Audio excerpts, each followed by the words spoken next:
Mahajanga isan'ny tanàna nahazo fampanantenana goavana avy amin'ny fitondram-panjakana.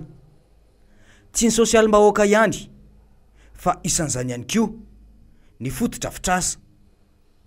Natoko ny vahoaka satria filoham-pirenena no nampanantena.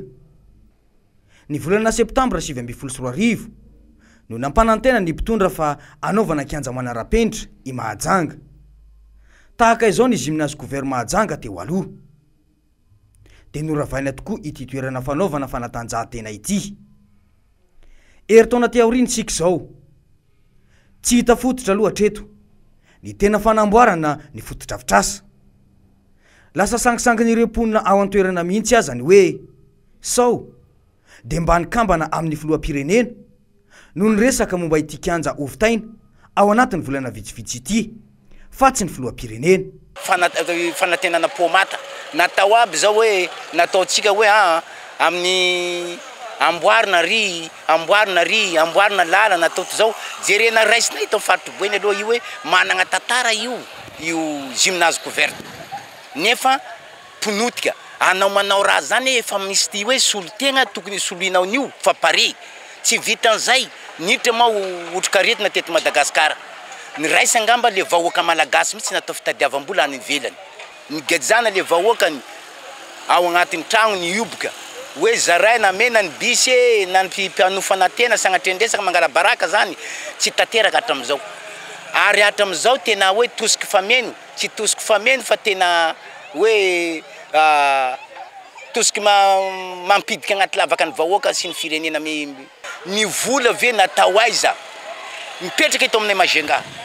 Natao aiza volan'ny Soalala nanomboka tamin'ny transition ka sobosy ty aminakay mandray azy dia hoe sakany vavanareo tsy hiteny fa hagnaboana ny fanagnam-pirenena. Natao aiza io zavatra misy eto lazana aminareo. Nisy bois de rose sy miremorque telo na efatra nandeha Antananarivo nefa natao hoe vita manjaka miadana. Atao aiza io? Faharoa izay natao hoe may tato misy kakazo may atao hoe palissandre tato amporo tato. Tsy ary nisy ohatran'izany mbola nandray mesure tamin'ny transition hoe kakazo bois de rose lafo vidy tany andafy hoe nidorana azy io. Natao aiza?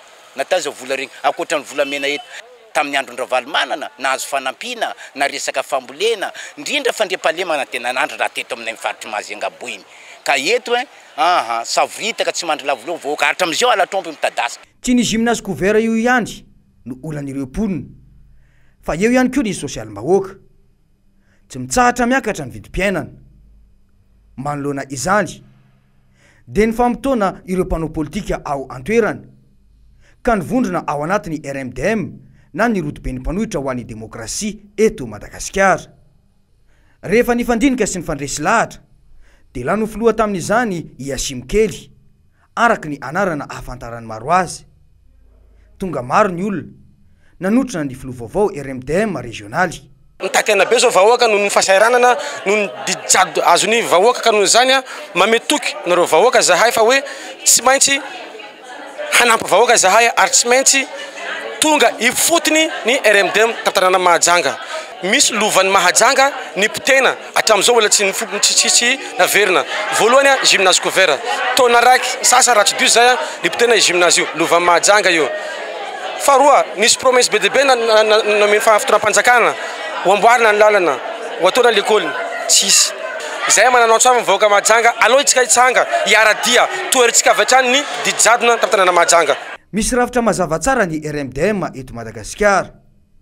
Zo omeny lalam-panorenana azy ireo ny manitsy sy mitsikera ny fitondram-panjakana.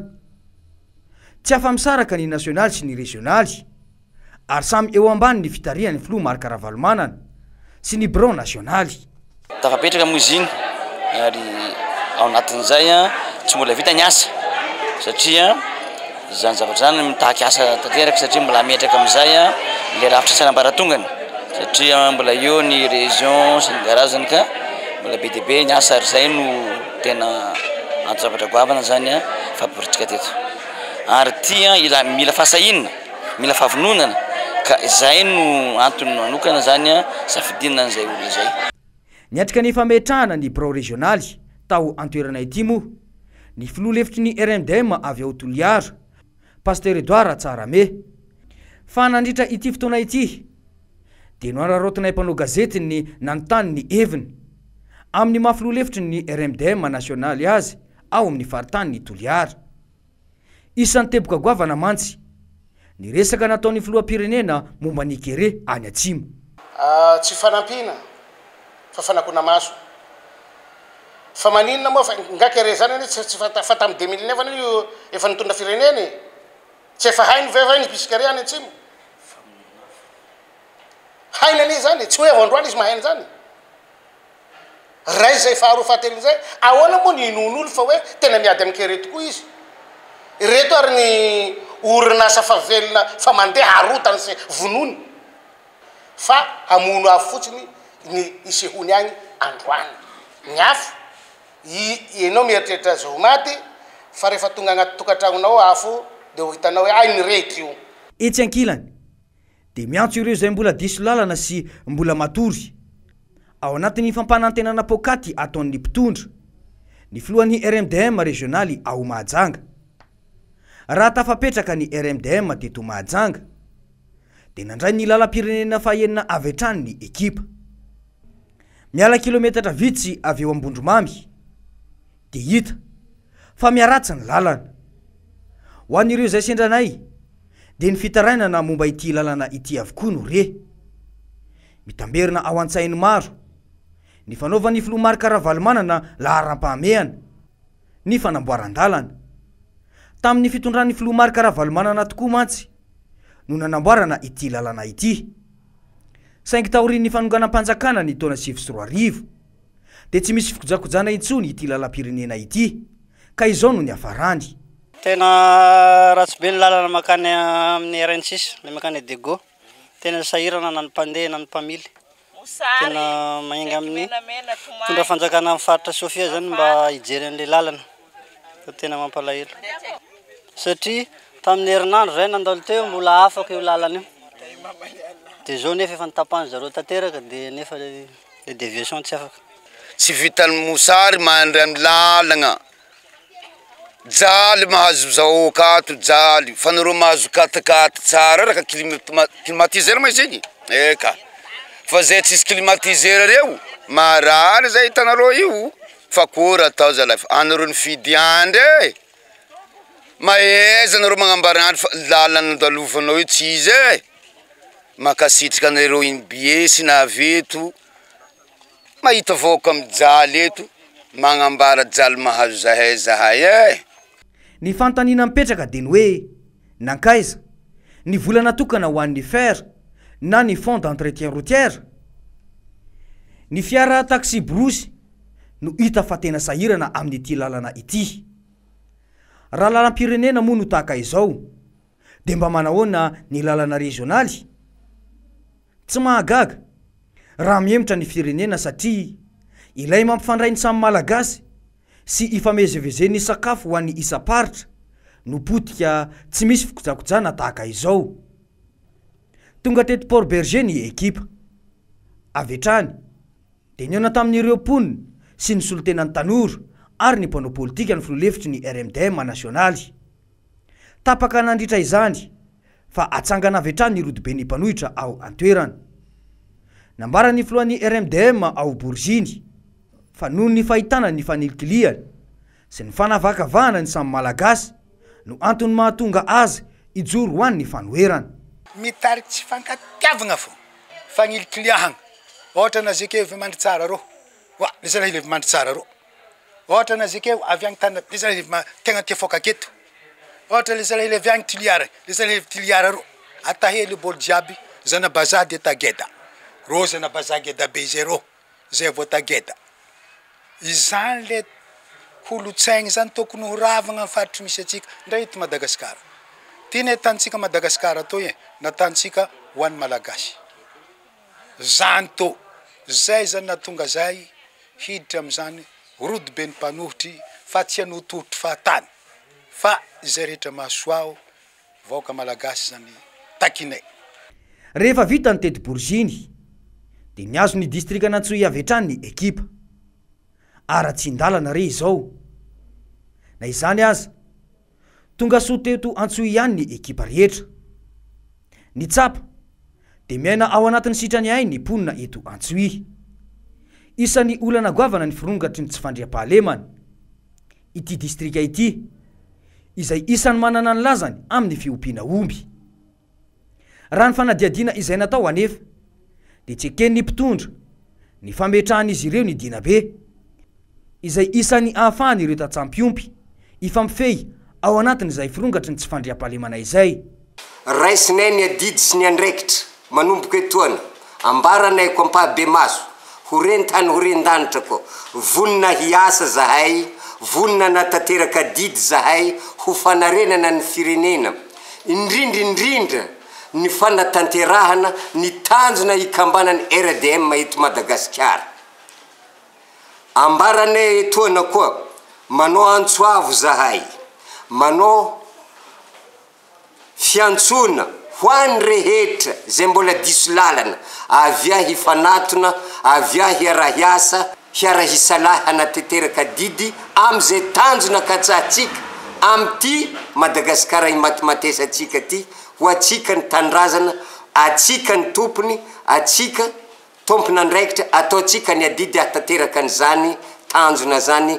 Targetra ho an'ny RMDM ao Antsohihy ity ny firosona ho any amin'ny fampandrosoana, iadina amin'ny tsy fandriam-pahalemana, iadina amin'ny tsirarina, ny fanaparam-pahefana ary ny fampizarazarana ny samy malagasy eo amin'ny sehatra ny fampandrosoana ny faritra. No mafisy ny nandritra izany fa vonina ny ekipa ny hiasa sy hijoro ho an'ny tanindrazana satria any malagasy i Madagasikara. Rosoatrany ny dio ho an'ny ekipa ary avetrany de ny azo ny tanàna ny kakao. Na de eo aza ny fanodinana ny vokatra kakao ao an-toerana, de tsikatra ihany koa ny fivelomana amin'ny asa madinika ataon'ny ponina. Ny tsikaratra de miasahirana ny vahoaka malagasy. Raha ny fanadiadina izay natao teto Ambanja de isan'ny olana ho an'ny ponina ny firoson'ny jirama amin'ny fampiasana ny compteur intelligent. Nandritra ny fotoana natongavanay tao an-toerana de 2 andro maizina, izany hoe tsy nisy jiro no tsy nisy rano ny tanàna ny Ambanja. Ny compteur intelligent de apetraka eny amin'ny andrin-jiro ary mialohan'ny fampiasana azy no mandovola ny mpanjifa fa tsy miandry ny farany volana tahaka ny mazatra amin'ireo compteur izay ampiasainy isan-tokantrano amin'izao fotoana izao. Mijaly vahoaka eto zavatra nampanentenan'ny président hatram'izay mba latsilany firoam-pirenena izy efa be de be zavatra nampanentenanay sy tateraka hatram'izao. Mbala tsisy ny zavatra hitanay, mbala tsisy zavatra hoe nampanentenan'ny filoham-pirenena mba tonga eto Ambanja. Ankoatrany doko resaka fanafody ny Covid-19 foana zavatra naterindreo teto hatram'izao. Raha makasika ny fampiasana io compteur intelligent io manokana de nambaran'ireo ponina ao Ambanja fa tsy anaiky hatramin'ny farany ity fanapahan-kevitry ny jirama ity izy ireo. Ya arak'izao hitantsika amin'ny sary zao de tonga ty Anosy Ville ihany ny ekipa rehetrarehetra moa zany na de somary sarosarotra aza ny lalana, mafimafy ny dina le tao anatin'izay rehetrarehetra izay fa de isaona lehibe aloha Andriamanitra fa tonga amin'ity toerana ity indray izay hiatrika ihany koa nadiady ny zava-misy amin'ity toerana izay azo lazaina fa voalohany amin'ny resaka fizahantany eto à Madagasikara ity. Eo ihany koa ny olana trehan'ireo ponina zany amin'ny ankapobeny na ny sosialy, ny toe-karena, ny politika eto amin'ity faritry Nosy Be ity fa de misy ray aman-dreny moa zany tazana eto ndao antanitsika avetrany hoe manahoana no mety zava-misy amin'ity toerana izay voalohany eto Madagasikara amin'ny resaka fizahantany ity. Ny tena izy Nosy Be tokony première destination touristique de l'océan Indien na du monde zay ny tokony ho izy satria maro be ny plage tsara amintsika eto. Fa ny zavatra misy koa zao mampalahelo de zao ny lakinay ny lak eto misy anaky 7 de efa tapatapahandreo jiaby le hazo amin'ny sisiny laka de aveo olona mandeha manao maloto am'le sisin'le laka nefa amin'io laka io no akana ny rano sotrona eto Nosy Be ka zay zavatra zay dia anisan'ny zavatra tsy ekena ary toerinay mafy am'le hoe tonga Nosy Be anao de hanao maloto amin'le laka sotrony le vahoaka tsy mety io. Zay ny zava-misy. Ankoatr'izay Nosy Be dia tokony première destination touristique de l'océan Indien na du monde zay dia tokony haitsika tsara ivaloriser an'izay zay zavatra zay fa tsy Nosy Be zarazaraina amin'ny mpanambola na ireo vahiny ny tany eto Nosy Be. Izay ny fanazavany ity ray aman-dreny ao amin'ny tanàna ny Nosy Be ity. Fa ankoatra izay dia niezaka ihany koa izay nanatona fikambanana tanora tao an-toerana. Ankoatra ny tsy fananana asa dia olana atrehan'izy ireo ihany koa ny fanjakazakany ny kolikoly ao an-toerana. Aiza ny tompona ndraiky mpanjakana izay nilaza fa hiady sy hamongotra ny kolikoly hoy ireo tanora izay navita fianarana ao Nosy Be. Maro olo manana diplôme miasa amin'ny hotely tsy araka par rapport ny diplôme-ndreo le karamandro. Ohatra ny fagnambaniagna vahoaka malagasy raha karaha zegny tena mamparary fonay. Olo marary avy aty alefa Antananarivo fa tsisy vola edy hitahagna dia andoa transport koa andeha Antananarivo. Miangavy anareo mpitondra fanjakagna mba agnara-maso mba hijiry akaiky fa tegna marary vahoaka Nosy Be. Mitady vola tsisy rantombony miasa karama hely vidim-piainagna lafo mira tsy miasa. Anao marary fa mitrosa mandeha mitrosa amin'olo tsy makouvra le karama or vidim-piainagna lafo. Karaha zay hôpitaly be corruption kolikoly surtout amin'ny bureau mpanjakagna eto Nosy Be kolikoly corruption io tsy afaka mihitsy io aty tsy voaserinao feky fa zegny an'olo au pouvoir io fo mahita tombony.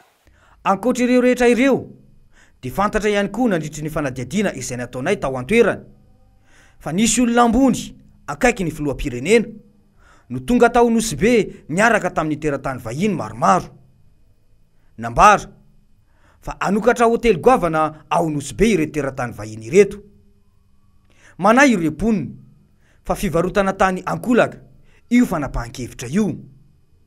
Nanampitrotraka izany aiay izany ny fanesorana ny saritanin'ny Madagasikara teto amin'ity toerana ity ary navadika ho rano tahaka izao. Efa lafo ve Nosy Be? Zay aloha dia miteny foana zay tsy aneky satria misy groupin'olo tonga teto Nosy Be tamin'ny herinandro teo, groupina Karana tsy haiko Sinoa tsy haiko ino tonga teto hoe omena tany Nosy Be ty. Amiagna Nosy Be dia atao paradis fiscal hono Nosy Be.